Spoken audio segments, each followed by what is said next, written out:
Today we're going to talk a little bit about water and air pollution and the regulations that have addressed some of those problems over the last 50 or 60 years. One question, so let's just call this pollution and regulations. One thing that you may have wondered about, or maybe not, is what does it take in order to get people to, politicians in particular, lawmakers, to buy into enacting some sort of pollution controlling regulation, some sort of law? And it turned out that there were, well, I guess what I would say is it's pretty easy for us today to lose track of how bad things were in the 1960s and 70s. And I'm going to show you some slides after I do this little overview that will give you some photographs and things. But we've come an awfully long way since the 1960s, and the air and the water is generally in much better shape in the Western world than it was back then. Of course, we have more systemic long-term problems like CO2 and methane emissions building up in the atmosphere, and the loss of groundwater, which wasn't quite as big of an issue back then. But anyway, let's just think about it. So, what were some of the things that were happening in the early 1960s? So in the 1960s and 1970s, in general, air and water quality was often quite poor. And the reason for that is there weren't any regulations that required car manufacturers or coal-fired power plants or industry or factories or anybody to really have to worry about what they emitted. If you've taken Amir Faruqi's class on global environmental economics or his Introduction to Environmental Studies class, you'd call these sorts of things externalities, right? So people were free to emit pollution without having to pay any kind of cost for doing so. But it wasn't just the pollution that was so bad. There were other things going on. So one of the things that was considered a catalyst for the modern environmental movement was the use of a chemical, an insecticide called DDT. And DDT worked wonders in killing bugs, but it had sort of unanticipated consequences. It became concentrated in organisms that ate the bugs, like birds, and as a result, it weakened eggshells of a lot of birds, and so bird populations began to crash. The baby birds were unable to gestate completely inside the egg, and so because the eggshells were so thin, and so a woman named Rachel Carson wrote one of the most famous and important books in the history of the environmental movement. It was called Silent Spring. Silent Spring because the springs were getting quieter because there were no birds around to chirp. And she was a marine biologist and a conservationist. That was published in 1962. And it really began to get people to think about and to become active in trying to stand up and demand that their lawmakers do something. Eventually, DDT was banned. There were very bad cases of smog in urban areas, like in Los Angeles, which is Los Angeles in the 1960s and 1970s had unbelievably bad air quality. There were lots of polluted streams and lakes where the water was fouled by discharge from factories and that sort of thing. There was just roadside garbage. When I was growing up, I was born in 1969, and I can remember the transition from the time that people used to just throw stuff out the window when you drive down the road. You'd be eating a hamburger and you just throw your wrapper out the window in the early 1970s, and to the late 70s and early 80s when people stopped doing that. But that was those were political action campaigns, and those were efforts by citizens to try and rein that sort of thing in. In fact, that famous slogan, "Don't mess with Texas," which you've all heard of probably. don't mess with Texas. That it wasn't some sort of macho thing. That was actually an anti-smoking campaign, or excuse me, anti-littering campaign in Texas, and it's considered one of the most successful slogans of the last 50 years. But it was just to get people to stop throwing garbage out the window. All right, and there's more we'll talk about. One of the couple, just another famous one was the Cuyahoga River, which runs through Cleveland and other parts of Ohio, literally caught fire multiple times because it had such high amounts of oil and other things on the surface and contaminants. So when you see your river burning, you know that maybe something not so good is going on. Okay, so a little history here of what happened in with the environmental movement sort of gaining steam in the 1960s. Finally, in 1969, the Congress conducted or required a review of the public water supply. Public water supply was reviewed, and what was found was even with the very, very low standards of the time, 20% failed. 20% of the public water supplies in the country failed to meet even the low standards that were in existence in the 1960s. And that, plus all these other sort of this confluence of factors, led in 1970 to the formation of the EPA, the Environmental Protection Agency. The Environmental Protection Agency. Now, today there is pretty clearly a big divide in American politics between Republicans and Democrats, and Democrats are generally seen as being more pro-environment, and Republicans, I think it's fair to say, less so. But what's fascinating to me, at least, is that a lot of the major environmental legislation in the early days was signed into law by Republican presidents. Richard Nixon was president in 1970. In 1972, the Clean Water Act was, well, maybe we should back up. Well, no, that's okay. Yeah, we're focusing mostly on water. There were other issues related to air quality, which I'll circle back around and talk about in a minute. The Clean Water Act was signed in 1972, and what it did not do, did not specifically mention drinking water, but it did address public rivers and lakes and sort of open surface waters. It did address rivers and lakes, and basically said that you had to treat raw sewage before you discharged it, which sounds like such a no-brainer today, but this was the Wild West, right? Treat raw sewage, and there were actually, for the first time, limits on the effluent, the material, the liquids released by industry, in terms of what you could release, right? So it was 1972, that was the Clean Water Act. In 1974,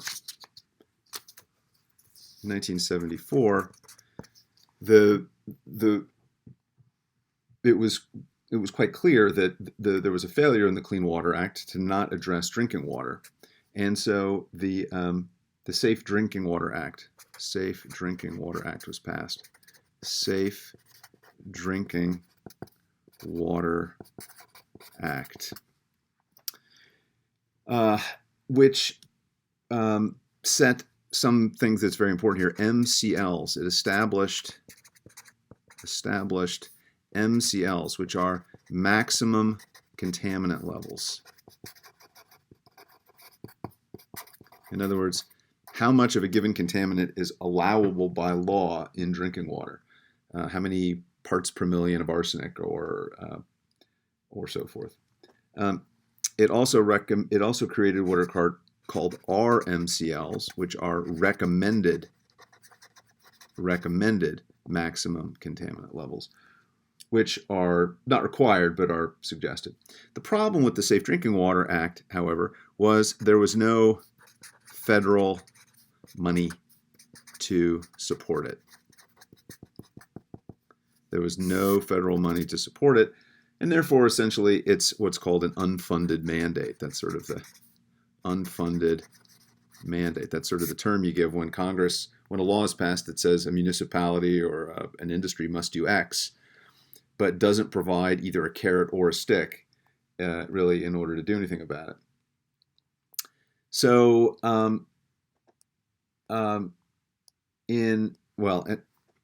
along the way here in 1976, another law was passed, which is referred to as RCRA.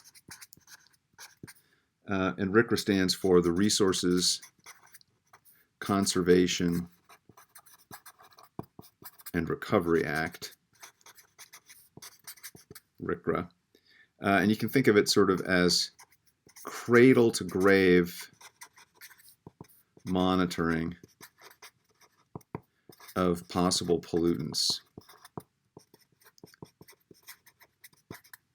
So what does that mean? That means that when an industry, a big factory, right, makes a barrel of some industrial solvent like TCE, like tetrachloroethylene, which is used in dry cleaning, they have to document exactly how much of that stuff they make. And then when they sell those barrels of that stuff to different consumers, each person has to keep track through paperwork, right, of how much they received. And then when they've used it, it has to be disposed of somehow, disposal.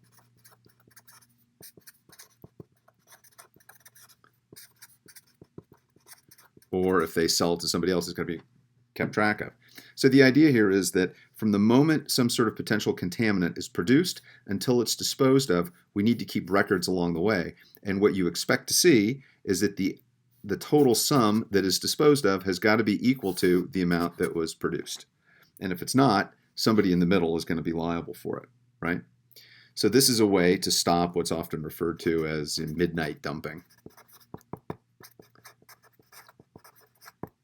So if somebody says to you, you've got to pay thousands of dollars, you as this middle user here, you've got to pay thousands of dollars to dispose of the extra dirty dry cleaning fluid that you've used, but no one's keeping track of the fact that how you're getting rid of it. What people would do, right, is that they would just go out in the middle of the night and dump it into the river. However, once you have to show that you can account for all of the TCE or whatever it was that you bought, midnight dumping doesn't work anymore, right? Because the river's not giving you a receipt. So anyway, RCRA is a very, very important component of this. However, back to this Safe Drinking Water Act. In 1981, there was another government survey done by the Government Accounting Office. And they asked basically three basic questions. They asked, one, are the main 26 contaminants monitored for? The biggest 26, the most dangerous. Two, are excess levels, when found, are they being reported to the consumers? If you're monitoring somebody's drinking water and you find that they're not meeting standards, like the town of Mount Vernon, let's say, they do a very good job, but hypothetically, if they weren't meeting standards and their water was polluted somehow, were they telling the people in the town that the water wasn't any good? And three, if there was contamination,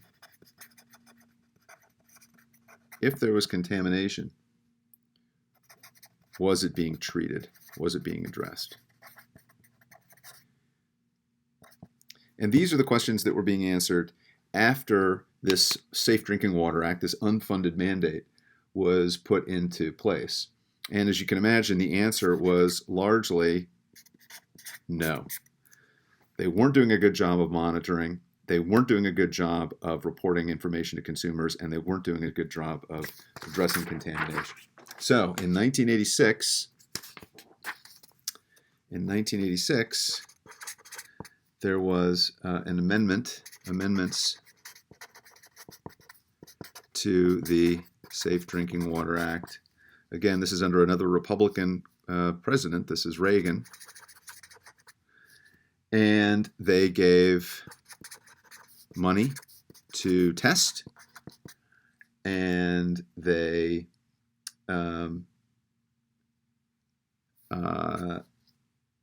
helped clean up some of the worst sites, and among other things, they banned, this is when banned lead in pipes. Banned lead pipes.